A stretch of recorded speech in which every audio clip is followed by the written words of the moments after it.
Bharatiya Janata party हमेशा minority के किसी भी नेता को या कोई व्यक्ति के बयान को हाईलाइट करने की कोशिश करती है। उनकी भावना उसमें क्या छुपी है उसको देखने का प्रयास नहीं करती है और हर बयान में, चाहे वो किसी भी देश का मुसलमान हो, चाहे कहीं भी कुछ बोल रहा हो, उसमें ला करके हिंदू मुस्लिम कराने का प्रयास करती है और ये कहीं ना कहीं ढूंढती है कि इसमें कैसे हम हिंदुओं की भावना को इसमें भड़काने का काम करें। ये देश बांट के राज करना चाहते हैं। ये सरासर गलवान में हुए शहीद के पिता के साथ वैशाली में घटी घटना को लेकर लगातार विपक्ष हमला कर रही है। सत्ता पक्ष के मंत्री हैं बिहार सरकार में भवन निर्माण के अशोक चौधरी।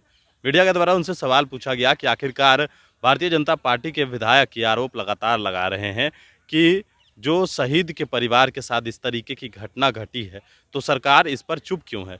उन्होंने कहा है कि जो भारतीय जनता पार्टी के लोग कह रहे हैं वो गलत है।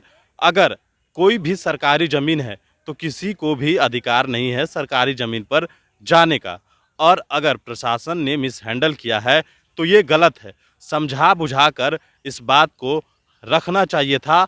हालांकि जो भी है ये जांच का विषय है, इस पर जांच होगा। कल सदन के अंदर सावरकर की औलाद कहा था महबूब आलम ने, और आज इसको लेकर बिहार में फिर से सवाल खड़े होने शुरू हो गए हैं। भारतीय जनता पार्टी के विधायकों ने जो महबूब आलम है उनको विदेश की पैदाइश बता दिया है।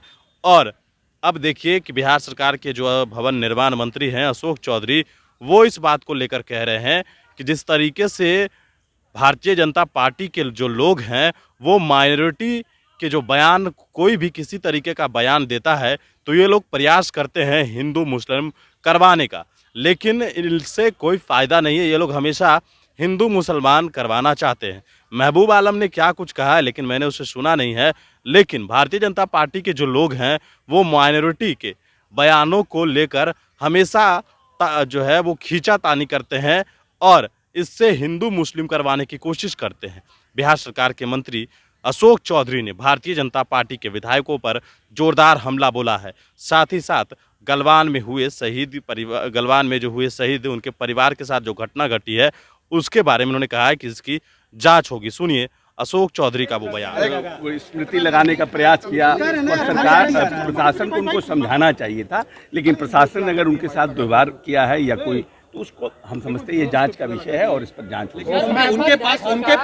उनके पास कई तस्वीरें हैं जिसमें दिख रहा है कि कई सरकार के लोग भी उस समय गए थे जब वहाँ पर स्मारक बन रहा था, तो उस समय क्यों नहीं रोका गया? अब 2 साल 3 साल बाद उस पर कार्रवाई प्रशासन नहीं, वो भी कह रहे हैं ना, ये सब जांच का विषय उसी समय रोकना चाहिए था। अनधिकृत रूप से बिना प्रशासनिक अप्रूवल के किसी भी सरकारी जमीन पर किसी को जाने का अधिकार नहीं, ये अलग बात है, ये प्रशासनिक बात है। और जहाँ तक उनके साथ दुर्व्यवहार किया गया या उनके साथ कुछ मतलब उनको मिसहैंडल किया गया, वो एक जांच का विषय है और हम समझते हैं कि उनको समझा बुझा करके और उनको हैंडल करना चाहिए। महबूब आलम ने कल जिस तरह से भाषण दिया, बीजेपी ये आरोप लगा रही है कि भाषा के मर्यादा को तोड़ा गया, बीजेपी के नेताओं को गद्दारों का औलाद कहा गया। देखिए, कहाँ हमको लगा कि उनका महबूब आलम साहब का हमने बयान नहीं देखा है, हमने बयान सुना भी नहीं है, लेकिन भारतीय जनता पार्टी हमेशा मिनॉरिटी के किसी भी नेता को या कोई व्यक्ति के बयान को हाईलाइट करने की कोशिश करती है। उनकी भावना उसमें क्या छुपी है